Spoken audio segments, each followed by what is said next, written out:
Sir, அடுத்தபடியாக இயக்குனர் திரு சுப்பிரமணியம் சிவா அவர்களை பேச அழைக்கின்றோம். வந்திருக்கின்ற அனைவருக்கும் வணக்கம். இந்த விழாவை தலைமையேற்று நடத்துகின்ற எங்களுடைய தளபதி இயக்குனர் இமயம் பாரதிராஜா அவர்களுக்கும், உண்மையான ஞான கிறுக்கன் எங்கள் பார்த்திபன் சார் அவர்களுக்கும், ஏன்னா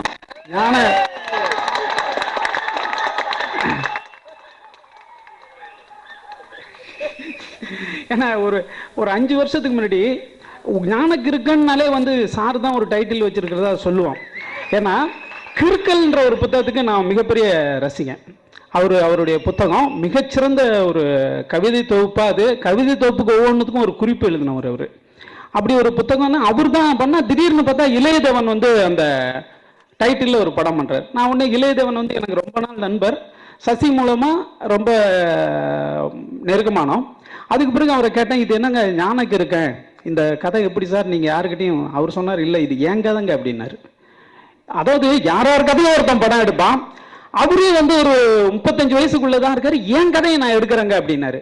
என் கதையில் அவ்வளோ சுவாரஸ்யம் இருக்குங்க அப்படின்னாரு. அப்புறம் பார்த்தா அந்த டைட்டில், இது ஒரு அம்மா கம்பெனி, இது தங்கம்மாள்ன்றது அவங்க அம்மானாரு. ஆனால் இந்த கதை அவருக்கு வர்ற காரணம் அவங்க அப்பான்றாரு. அம்மா கம்பெனியில் ஒரு அப்பாவை பற்றி ஒரு படம், அது இவரோட கதைன்ற ரொம்ப எனக்கு அந்த படத்தின் மீது ரொம்ப சுவாரஸ்யமா இருந்தது. அதுக்கு பிறகு 3 சாங்கு போட்டு காட்டினார். உண்மையிலுமே சொல்றாங்க, அந்த கடைசி சாங் இப்போ பார்த்தோம் இல்லைங்களா, அது உண்மையாலுமே தேட்டரே ஆட போகுது அந்த சாங். அப்படி ஒரு சாங்கு. ஒவ்வொரு அதே மாதிரி தாலாட்டு சாங் ஒன்று, ஆரம்பம் பிறக்கிறது, எண்டு முடியறது. அப்படி ஒரு ஆர்டரு ரொம்ப நல்லா இருந்தது எனக்கு.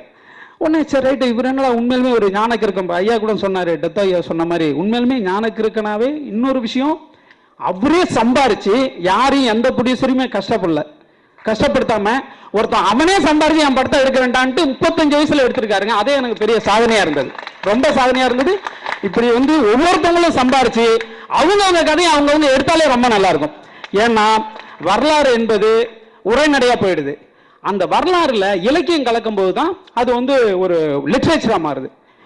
ஒரு வரலாறு புக்கில் பார்த்தா சம்பவங்கள் தான், சம்பவங்களுடைய தொகுப்பாயிடுது. ஒரு சினிமா இன்ட்ரெஸ்டான விஷயங்களுடைய சம்பவங்களின் தொகுப்பாக தான் இலக்கியமாகுது. அதனாலதான் இன்னைக்கு நம்ம 16 வயதில் விரும்புறோம். ஏன்னா அது நம்மளுடைய பண்பாடு கலந்திருந்தது. அதனாலதான் ஐயா சொன்ன மாதிரி நம்ம இன்னும் டைரக்டருடைய படம் எதுக்கு ஒரு கிழக்கு சிம்மையில இன்னும் நம்ம ரசிக்கிறோம்னா அதுல பண்பாடு இருக்கு நம்மளுடைய. ஏன்னா இப்ப என்னன்னா நம்ம படிப்பு, அதாவது காசு சம்பாதிக்கிறதுக்காக படிச்சு லிட்ரேச்சரை மறந்துட்டோம். லிட்ரேச்சரை மறந்ததால நம்ம பண்பாடு எல்லாமே கொலாப்ஸ் ஆயிடுச்சு.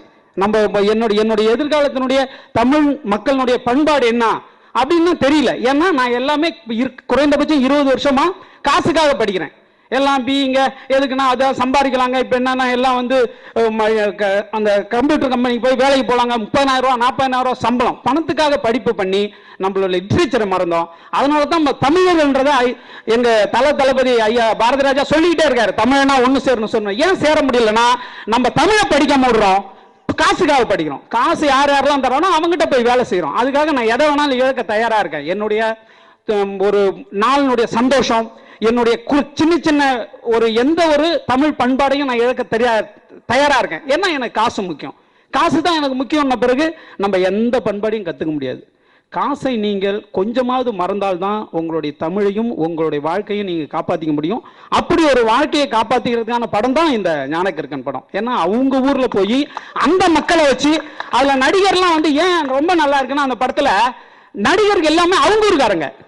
எல்லா ஜூனியர் ஆர்டிஸ்டும் தப்பா சொல்றேன்னு நினைக்காதீங்க, சின்ன ஆர்டிஸ்டும் அந்த ஊருக்காரங்க. அதனால ரொம்ப சிறப்பா அவங்களுடைய வாழ்க்கை, ஒரு பாட்டி நடந்து போகுதுன்னா இயல்பா நடந்து போகுது கூட இப்படி வச்சுக்கிட்டு. ஏன்னா அது நடிக்கல, அது வாழ்ந்திருக்கு. அதனால இந்த படமே ஒரு மிகச்சிறந்த தமிழனுடைய வாழ்க்கையா இருக்கு. இந்த படம் மிகப்பெரிய வெற்றியடைய வாழ்த்துகிறேன். நன்றி, வணக்கம்.